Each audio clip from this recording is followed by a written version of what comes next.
దొండకాయ ఫ్రై చేసుకుందాం. దొండకాయలు కట్ చేసి పెట్టుకున్నా, ఆయిల్ పోసుకున్నా. ఇప్పుడు దొండకాయలని ఆయిల్ వేసుకోవాలి. ఇవి ఎక్కువ టైం పడుతుంది.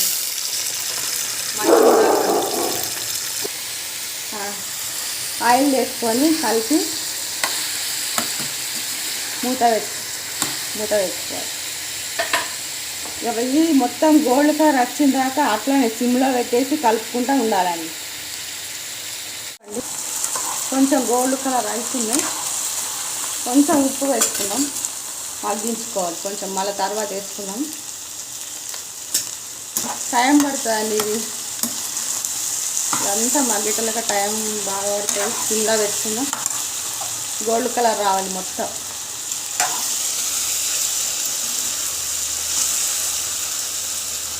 మూత పెట్టేసుకున్నాం, మగ్గుతాయి. తర్వాత ఉల్లిగడ్డలు వేసుకుందాం.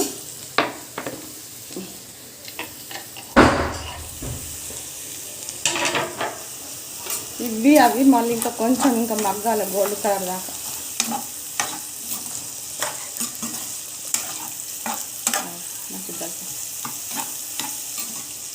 మళ్ళీ సిమ్లో పెట్టుకొని మధ్య మధ్యలో కలుపుతుండండి. సిమ్లో పెట్టేసుకోండి. తర్వాత అన్నీ వేసుకుందాం. ఉప్పు, కారం, పసుపు అన్నీ. గోల్డ్ కలర్ వచ్చాయండి. నాకు అర్ధగంట టైం పట్టింది. ఇప్పుడు పసుపు, కారం అన్నీ వేసుకోవాలి. చూడు గోల్డ్ కలర్ అయినాయి కదా. ఇప్పుడు పసుపు వేసుకుందాం. ఓపికతో చేసుకోవాలండి. ఏదైనా చిరాగ్గా వేసుకుంటే ఏది మంచిగా రాదు మనం. సరేనండి.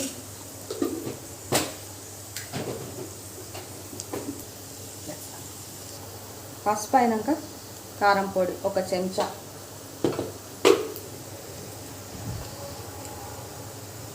ధనియాల పొడి, కొబ్బరి పొడి కొంచెం ఎక్కువ వేసుకోండి. 2 అన్నిట్లో మిక్సీ చేసుకుందాం.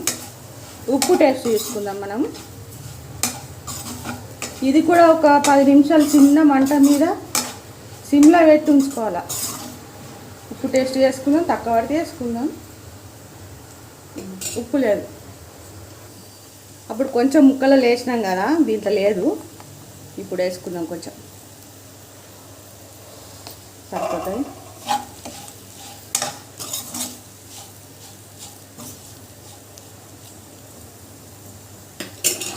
చిన్న మంట మీద ఒక 10 మినిట్ ఉంచాలా. చూడండి అయిందా అండి దొండకాయ ఫ్రై. ఎంత మంచిగా అయిందో చూడండి.